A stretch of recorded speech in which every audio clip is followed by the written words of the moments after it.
there is relatively more information about what happened in Armenia throughout the course of this year.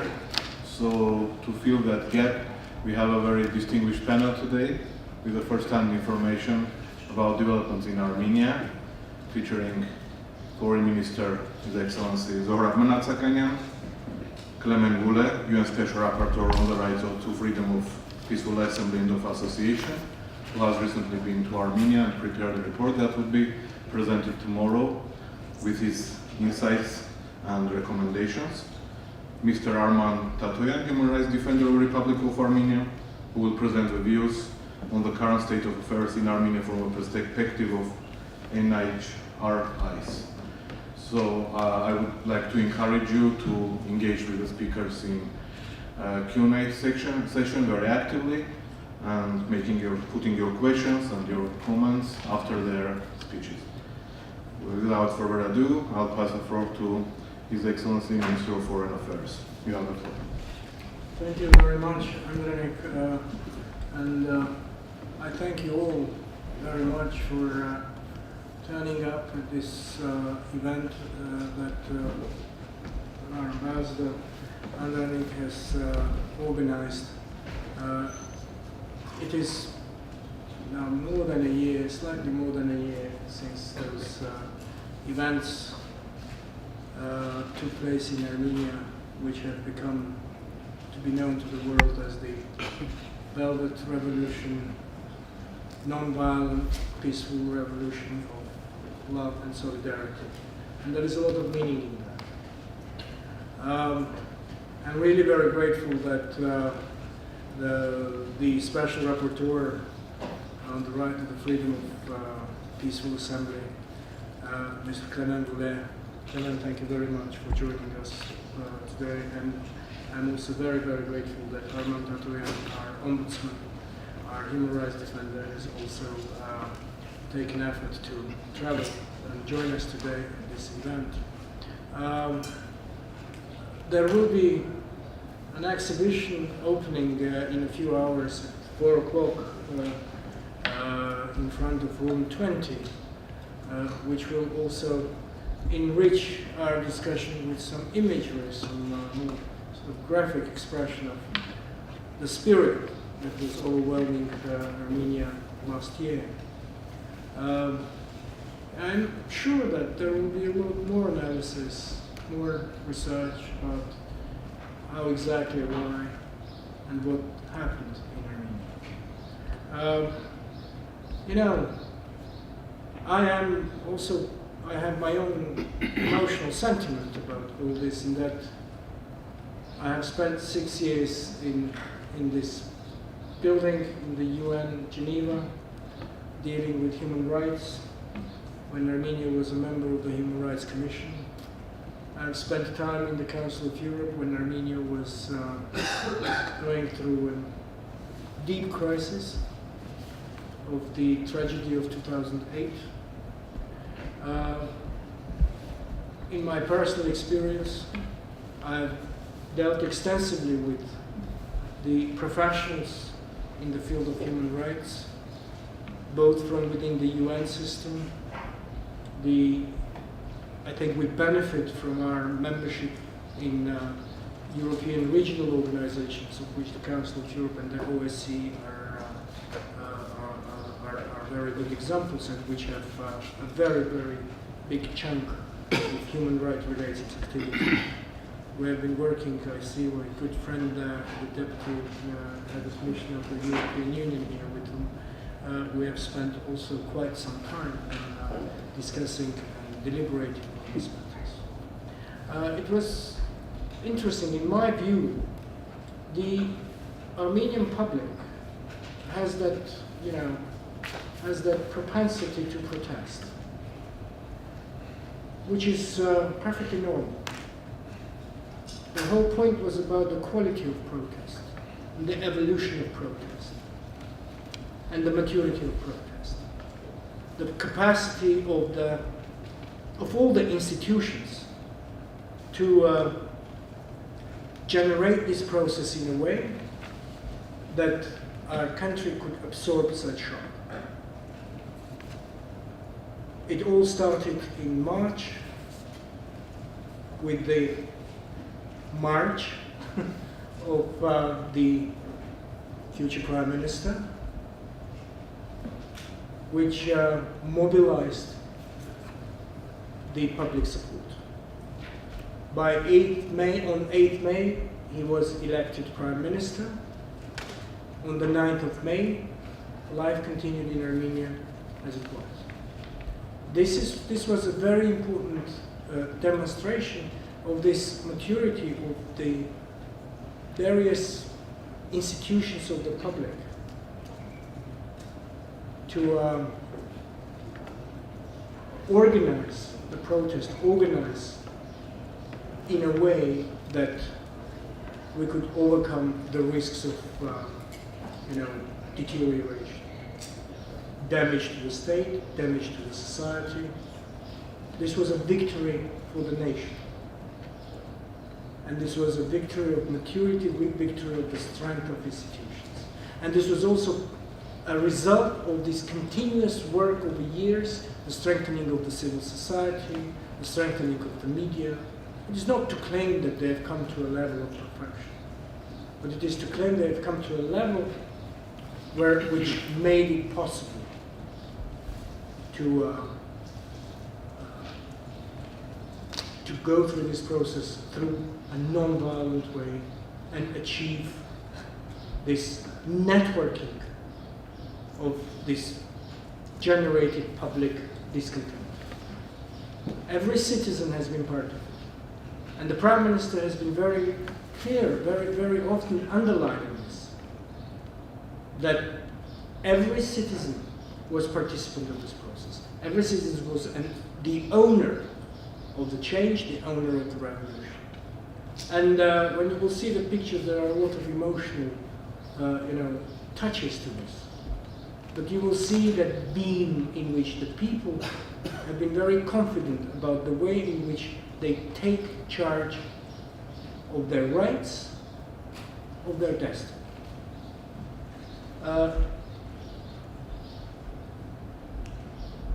What was subsequently happening in Armenia is also quite important and quite interesting. We have consistently, this protest has been generated on this, discontent about certain things that were not taking our country in the right direction. A country which was still going through the big damage of the previous experiences, of which 2008 was perhaps the worst, when we had tragedy, when we had 10 deaths, when we had serious deterioration.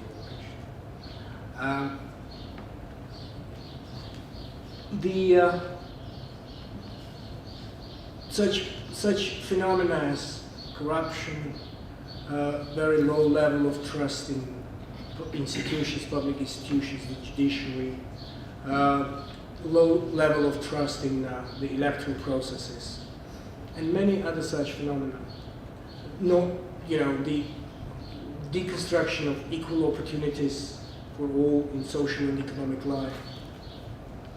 They have been layer by layer by layer. They have been building up this, protest. Several things have been very interesting to observe. That political will matters. When the Prime Minister and the new government declared that there will be no more requirement for the business people to carry suitcases to the powers that be, while there will be no distribution of wealth, while there will be equal opportunities for all, and everyone will be equal before the tax office. The rules have been generally accepted. And we have shown that it is possible to deal with corruption very quickly when there is political will. It is not to say that the question is resolved to an extent that we do not have to think about it anymore. The institutional strength remains a very important priority. But we have also seen the power of political will. When the government introduced, when the government introduced, no, not the government. In fact, it was still the minority, because it was an interesting situation when the Prime Minister and the government were a significant minority in the parliament between May and December. But when the government introduced changes to the electoral code, they were voted down by the then majority of the parliament. So we basically had the rules, the laws to conduct elections according to what we had before. And we did hold the elections on the 9th of December 2019 in a way that, yes, they were accepted and they were commanded by the international community, and that is very important. But what is most important is that they were accepted by the public of Armenia and by all the participants. Again, the most important thing here was political will. No electoral corruption, no misconduct, strong will. With the existing laws, it's possible when you're serious about it. So again, another very interesting and important lesson, I think, was very important for us. The other phenomenon with which we're dealing right now, we have to complete this revolution. In order to consolidate and complete the revolution, we have to achieve something perhaps the most important: the genuinely independent and impartial judiciary. And that is today the biggest priority. Again, the government is absolutely determined to introduce reforms, practical and legal, which will raise the level of trust in the public towards the judiciary, in which every member of our society will have reasonable trust in the judiciary. We believe this is the ultimate objective at the present time, and this is what we're working on, again, in partnership with our international, with the international organizations. The Council of Europe, in this case, is the source of important expertise and knowledge. The European Union and other donors are very supportive of this.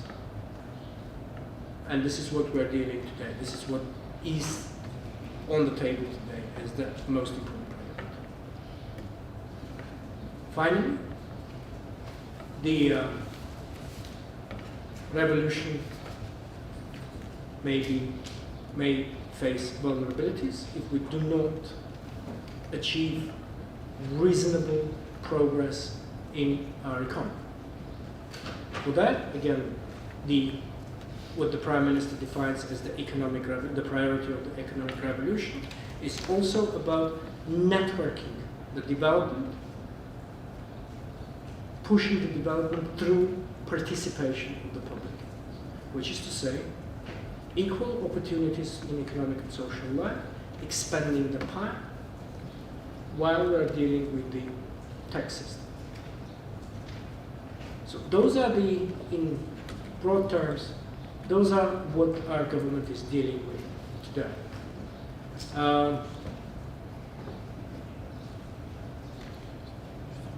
We continue to be very confident about the way in which our public life is organized, the role of the civil society, the accountability of the government before the public through many channels, the media. I am a member of the government. I may have often be very unhappy about the media, but this is what is right.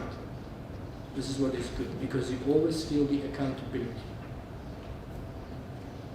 The method of work in which we engage with the civil society, most matters. In my case, it is foreign affairs.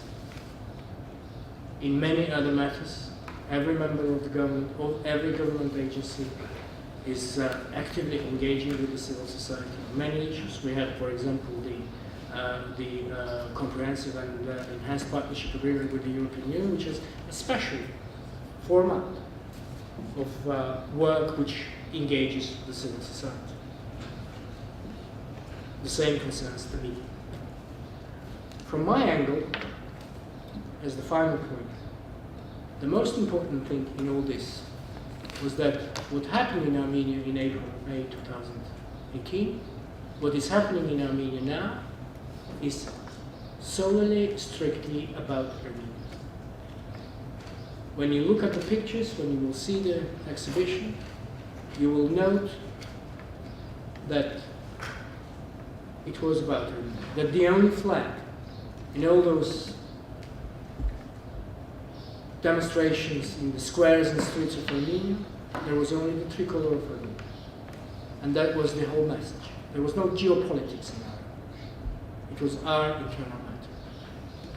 This is the kind of a country we want to build. This is all about us. And it's not about geopolitics.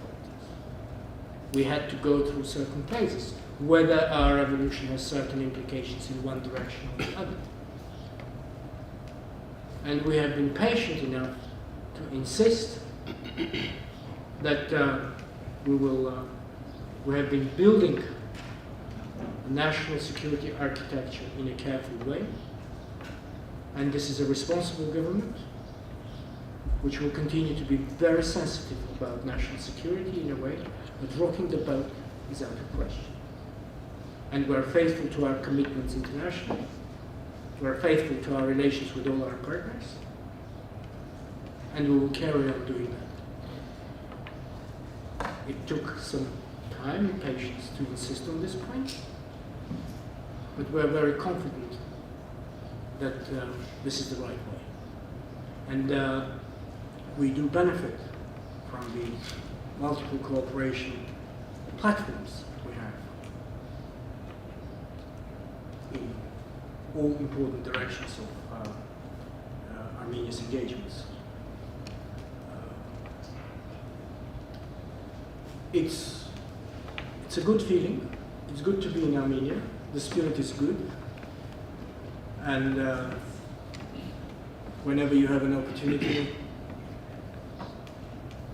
I would be very glad to see you in the streets of Yerevan to test my assessment and see whether I'm right or whether I'm wrong.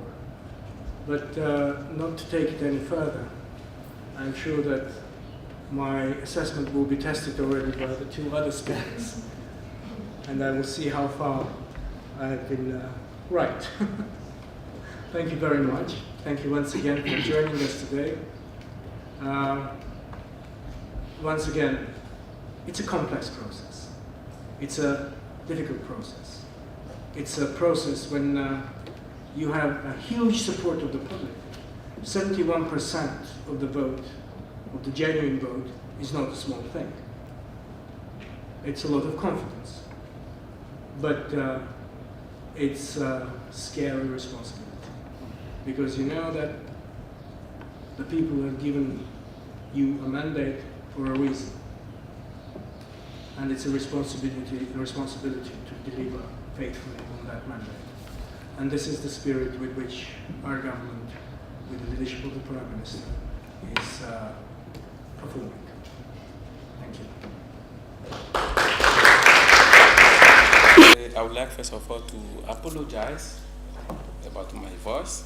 Since a week I'm suffering about allergy, so if you are not able to hear me, please, whenever I finish, ask me questions, so I will be able to come back.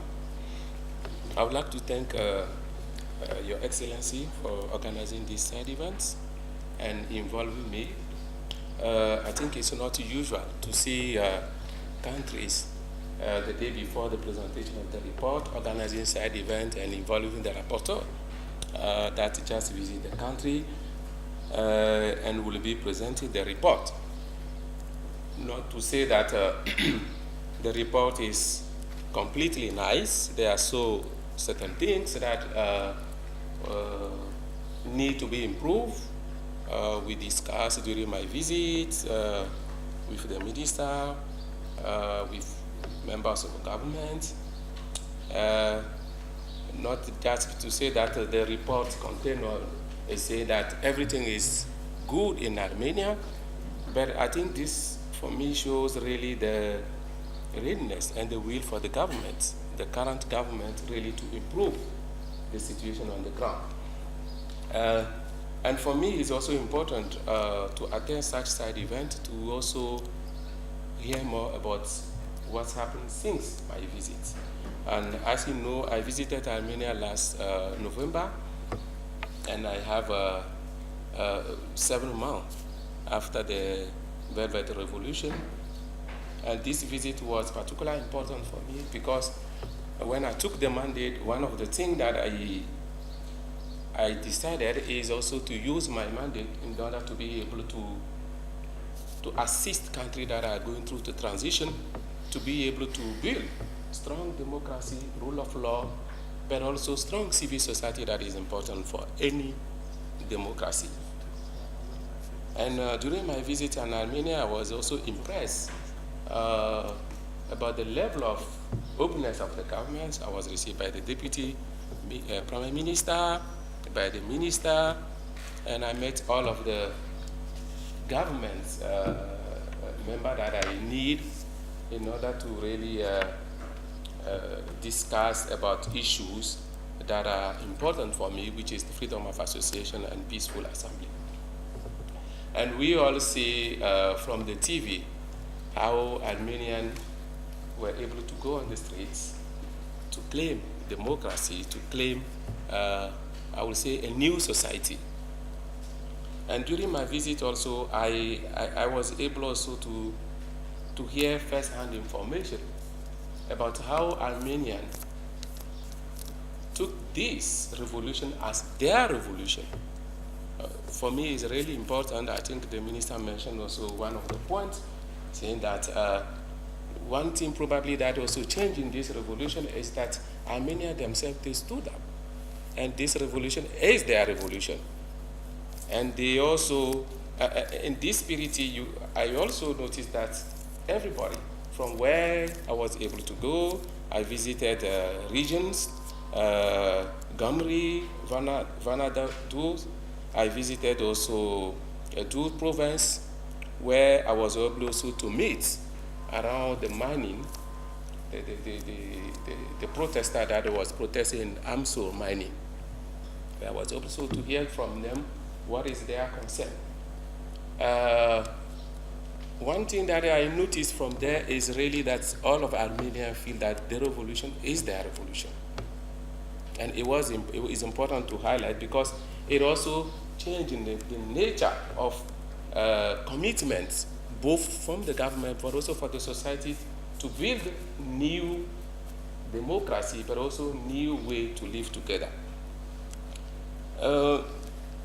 I also have the opportunity also to discuss some of the issues that are important. As you can see, during my visits was happening when we have the election. The election was planned for December, but also there was at that time the Prime Minister Nicole, who also resigned to be able to organize, to organize a new election where his government can have a majority at the parliamentarian in the parliament. So it means that the situation where I'm facing is like a lot of violation happened, but the new government is not necessarily responsible for this violation. But the openness for the government to be able to provide me necessary information, but also to be able also, in many cases, also to recognize that some of those things happen, but they are ready to improve it. It was good. It was for me important. Ladies and gentlemen, the Human Rights Defender or the Ombudsman of Armenia is the national human rights institution, an independent constitutional body. It is entrusted with a broad mandate of protection and promotion, effective observance and full enjoyment of human rights in Armenia, being in full compliance with the Paris Principles on the status of national human rights institutions for the protection and promotion of human rights, and enjoying A status The human rights defenders' activities include two fundamental directions: human rights protection, mainly by investigating complaints or individual situations, and human rights promotion through contributing to the improvement of legislation, human rights education and awareness raising, breaking stereotypes, and in general supporting the improvement of human rights system and strengthening the rule of law in the country. And building a strong framework of human rights. We're also greatly encouraged to hear the comments around women's human rights, both in this room and also earlier in the council chamber, and the political process and the participation of women in the political process. We also take note of the human rights defenders' comments, however, around hate speech, and it's in this that we have some ongoing concerns, particularly relating to recent attacks on and hate speech towards women's human rights defenders. Last year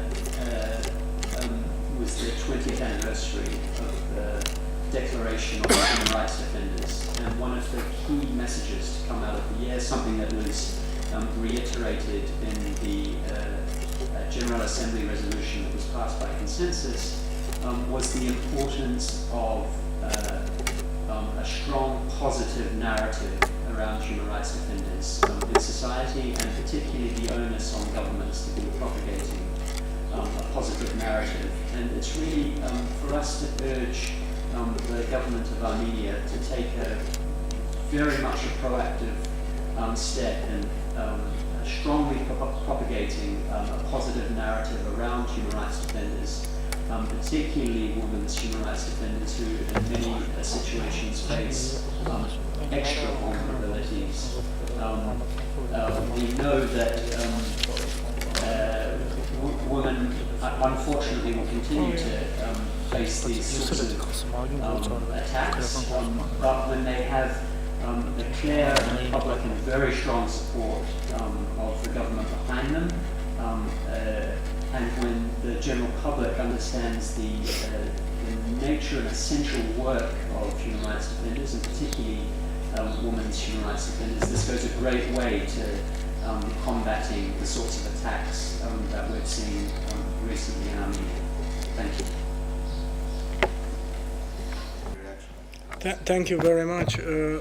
Again, points very well taken on this, which are very strongly recognized by the government. And one of the important lessons that we know from our experiences, the most effective way of achieving a result is when you engage the public. You mentioned the attacks on women's rights defenders, or those instances from other representatives which had different views on this. The way in which I would also draw a parallel about the way in which the national debate, the domestic debate, was taking place about domestic violence. There was a big, very complex debate about whether the government should be in a position to enter the privacy of the family, or there were others who were raising the question of traditions, and there was a very, very complex and active public debate about it, which eventually brought to a rather more, perhaps not everyone is satisfied, but at least there is a considerable degree of consensus about the way we should deal with domestic violence. And this is how we moved with the respective legal frameworks for this, which has been a result, as I'm saying, of excessively, emotionally charged, difficult debates. But this is the way in which we believe is a real result, and tangible and sustainable result can be achieved. So this is an ongoing thing.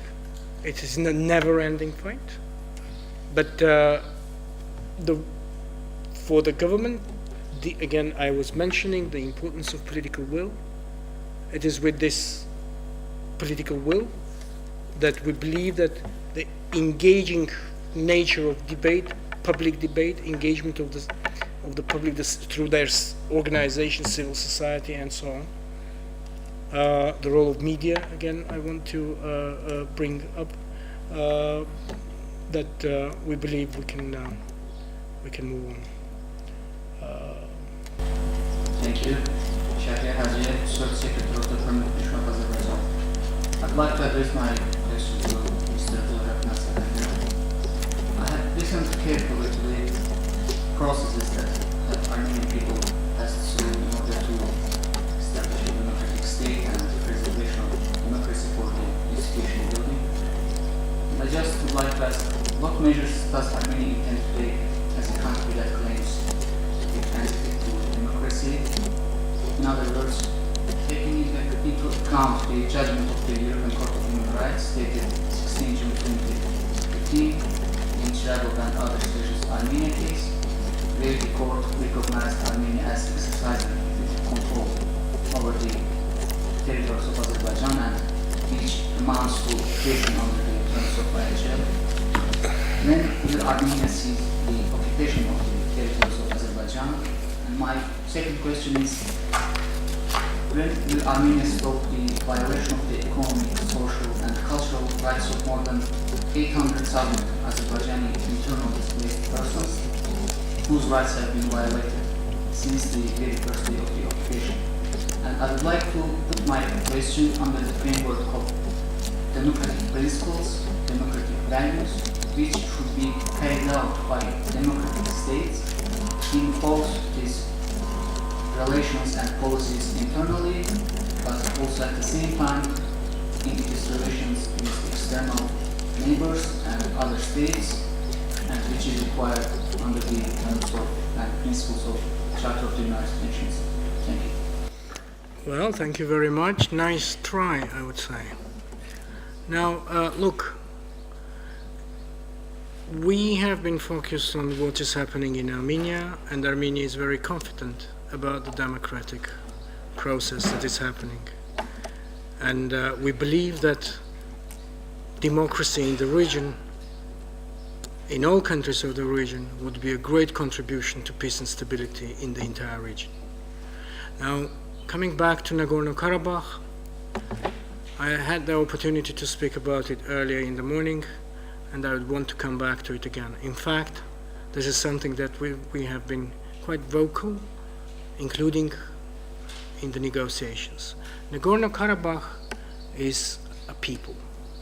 There are 150,000 very real people in Nagorno-Karabakh who have names, who have families, who have homes, and who have serious existential physical security concerns. Why?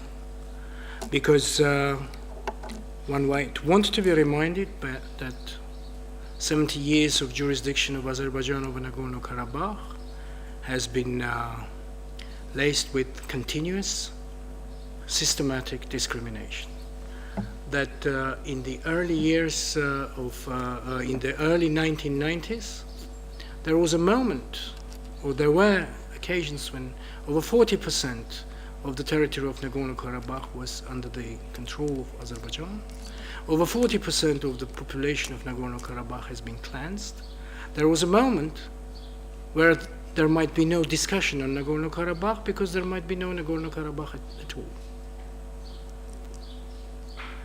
There were subsequent, very continuous, government-led hate propaganda, hatred, Armenophobia,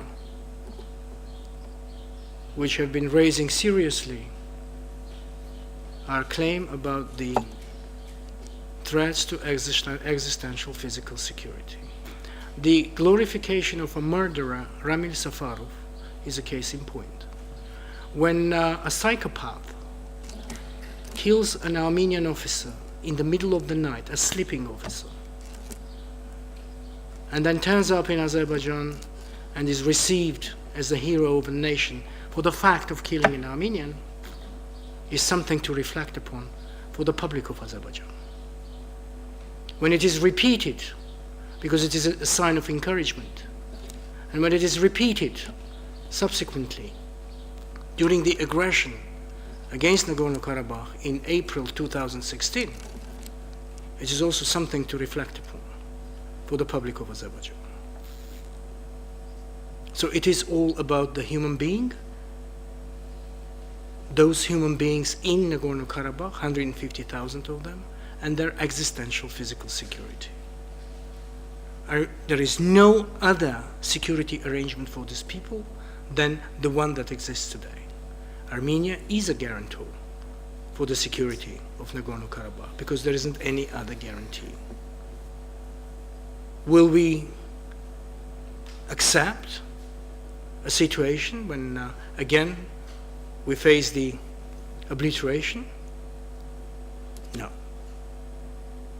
Do we want peace? Absolutely. Is there an alternative to peace? So this is something to reflect upon. So this is a subject that I'm very glad to engage, although it is far beyond the purpose of what we're doing, but you asked for it, you have it. Thank you.